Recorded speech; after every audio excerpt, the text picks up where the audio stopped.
Konbanwa, magandang gabi. Ito po si Jeronimo Guerres ng Konbanwa Shiga. Narito ang mga balita.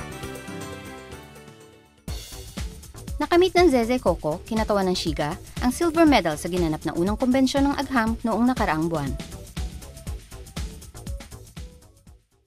Ito ang unang pagdaraos ng Kagaku no Koshien kung saan nagtitipon ang mga pangkat ng estudyante ng senior high school ng bawat paaralan at nagpapaligsahan sa pamamagitan ng isinulat na pagsusulit at eksperimento sa mga larangan na tulad ng agham, matematika at impormasyon.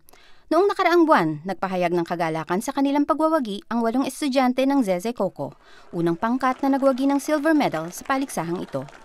Upang masakop ang malawak na larangan ng agham at matematika ng kompetisyon tulad ng paggawa ng motor car at eksperimento sa chemistry, nagtulungan ang mga estudyante sa paghahanda rito sa pamamagitan ng paghahati sa mga paksa ayon sa abilidad ng bawat isa na sinasabing malaki ang kinalaman sa pagwawagi nila ng silver medal.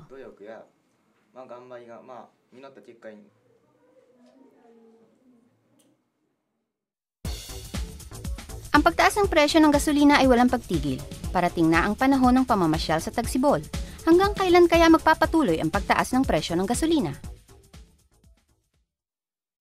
Ang patuloy na pagtaas ng presyo ng krudo ay epekto ng tensyon sa gitnang silangan.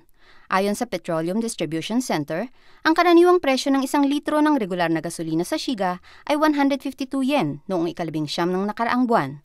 Ito ay tumaas ng 2.7 yen kumpara sa nakaraang linggo, 4 na linggong magkakasunod na pagtaas mula noong ika-20 ng Pebrero hanggang ngayon.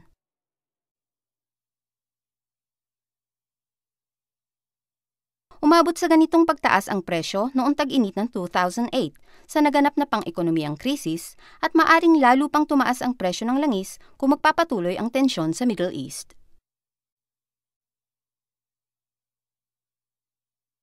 Paunawa buhat sa lalawigan ng Shiga. Ang Hello Work ay nangangalap ng mga mag-aaral sa bokasyonal na pagsasanay para sa mga dayuhang residente. Sa pagsasanay na ito ay maaaring matutunan ang mga kinakailangang kaalaman at pakikipagkomunikasyon sa Nihongo upang makapagtrabaho sa Japan. Nangangalap ng hanggang 15 katao. Ang kurso ay mula sa ika-1 ng Hunyo hanggang ika-28 ng Setyembre. Ito ay libre, subalit kailangan bumili ng sariling libro. Mag-apply sa Hello Work hanggang sa ika-2 ng Mayo.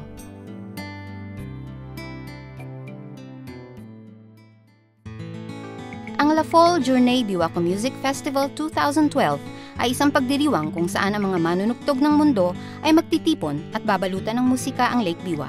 Ito ay idaraos sa paligid ng Biwako Hall sa lungsod ng Otsu mula ika-28 hanggang ika-30 ng Abril. Maaring masiyahan sa klasikong musika sa itinatampok na maiksing konsyertong may mataas na uri sa mababang halaga. Maaaring malibang sa iba't ibang uri ng pagtatanghal tulad ng concerts sa bulwagan, sa labi at sa labas.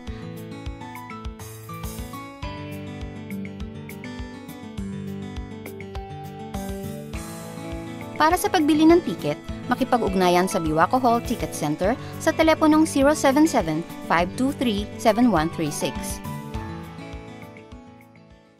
Sa susunod na linggo, ipakikilala namin ang Peruvian na si Giancarlo Uehara na nagkamit ng pinakamataas na gantimpala sa ginanap na Nihongo Speech Contest sa lalawigan.